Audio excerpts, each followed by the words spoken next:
প্রিয় দর্শক, কেমন আছেন? আশা করছি ভালো আছেন।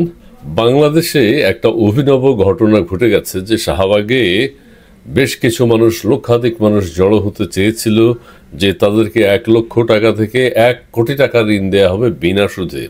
এবং যেই বেচারা এই উদ্যোগটা নিয়েছিলেন, মোস্তফা আমিন, তার বিষয়ে কথা বলবো এবং কেন তিনি উদ্যোগী হয়েছিলেন এবং সাধারণ মানুষ কেন তার কথা বিশ্বাস করেছিল সেই বিষয়টি একটু ব্যাখ্যা করার প্রয়োজন আছে।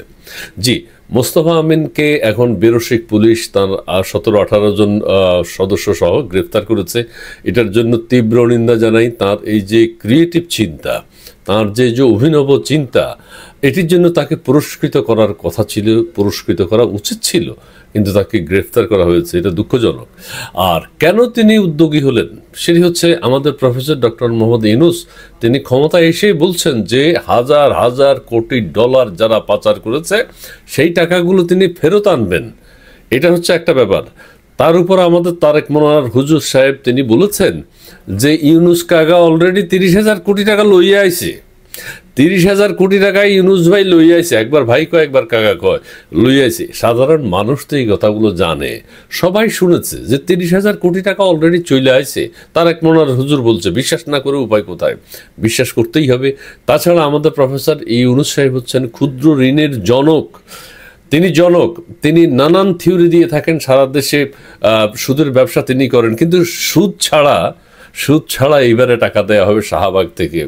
এটা একটা অসাধারণ উদ্যোগ এবং বিচক্ষণতার পরিচয় দিয়েছিলেন মোস্তফা আমিন।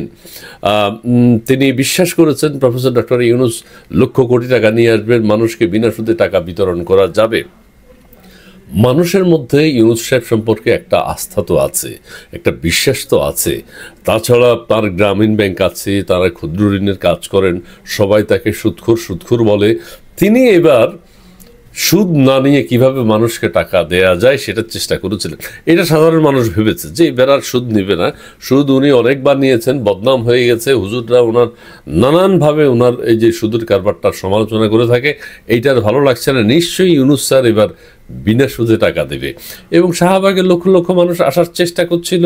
তাদেরকে যেখানে আপ্যায়ন করা উচিত ছিল সেখানে আপ্যায়ন না করে তাদেরকে তাড়িয়ে দেওয়া হয়েছে, তাদেরকে সেখানে জমায়েত হতে দেওয়া হয়নি। এইটার বলে শেষ করা যাবে না কেন তাদেরকে দাঁড়াতে দেওয়া হয়নি। যেখানে আমাদের লক্ষ লক্ষ কোটি কোটি টাকা ফেরত আসছে সেখানে 1,00,000 টাকা থেকে 1 কোটি টাকা বিনা সুদে এইটা দেয়া কোনো ব্যাপারই না।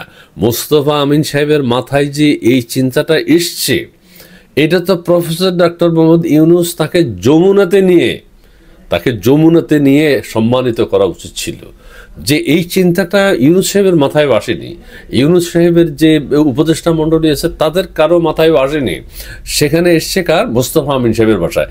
তাকে বরং অর্থ উপদেষ্টাকে বাদ দিয়ে মোস্তফা আমিনকে অর্থ উপদেষ্টা করা উচিত ছিল। তাহলে তিনি কিন্তু এই যে বিনা সুদে 1 লাখ থেকে 1 কোটি টাকার ঋণ দিয়ে সাধারণ মানুষের মধ্যে একটা কর্মচাঞ্চল্য তৈরি করতে পারতেন। সাধারণ মানুষ দেশের উন্নয়নের অংশীদার হতে পারত। সেই অবস্থা থেকে আমরা বঞ্চিত হয়েছি। আমরা চাই মোস্তফা আমিনকে যথাযোগ্য মর্যাদা দিয়ে উপদেষ্টা মণ্ডলীতে সংযুক্ত করা হোক এবং তার থেকে নতুন নতুন চিন্তা গ্রহণ করে নতুন নতুন আইডিয়া, নতুন নতুন কনসেপ্ট যেগুলো সে দেবে তার জন্য তাকে পুরস্কৃত করা উচিত। এবং বাংলাদেশের সাধারণ মানুষের, এবং তার কথার কিন্তু গুরুত্ব আছে, সাধারণ মানুষ কিন্তু ঝাঁপিয়ে পড়েছে। কি শুনলাম 8-10টা বাসে করে নাকি আসা শুরু করেছে। ঢাকা শহরের ভিতরে যারা আছে তারা তো আছেই, সারা বাংলাদেশ থেকে আসা শুরু হয়েছে। তার মানে তার প্রতি মানুষের ভালোবাসা, মানুষের আস্থা মোস্তফা আমিনের প্রতি আছে। এবং সেটা থাকার মূল কারণ হচ্ছে যেহেতু আমাদের ক্ষুদ্র ঋণের মহান ব্যক্তি আমাদের প্রধান উপদেষ্টা, তাছাড়া তারেক মনোয়ার হুজুর যেহেতু বলেছেন যে অলরেডি ইউনূস কাগা 30,000 কোটি টাকা লইয়া আইছে, সো সাধারণ মানুষ বিশ্বাস না করে কোথায় যাবে? কাজেই এই মানুষের যে এই যে ঝাঁপিয়ে পড়ার একটা টেন্ডেন্সি তৈরি হয়েছে, এটাকে কিন্তু কাজে লাগাতে হবে। আমাদের দেশের নানাবিধ ঘটনা ঘটছে, আমরা দেখতে পাচ্ছি। সেটা হচ্ছে ভাঙচুর, অগ্নিসংযোগ, মব জাস্টিস, ওগুলো। কিন্তু ক্ষুদ্র ঋণ নিয়ে, বিনা সুদের ঋণ নিয়ে কয়জন ভেবেছে? সেটি একমাত্র ভেবেছেন একজন, তিনি হচ্ছেন মোস্তফা আমিন। যদিও এখন তাকে কারাগারে না জেল হাজতে কোথায় নিয়েছে তার তীব্র নিন্দা আমরা জানাচ্ছি।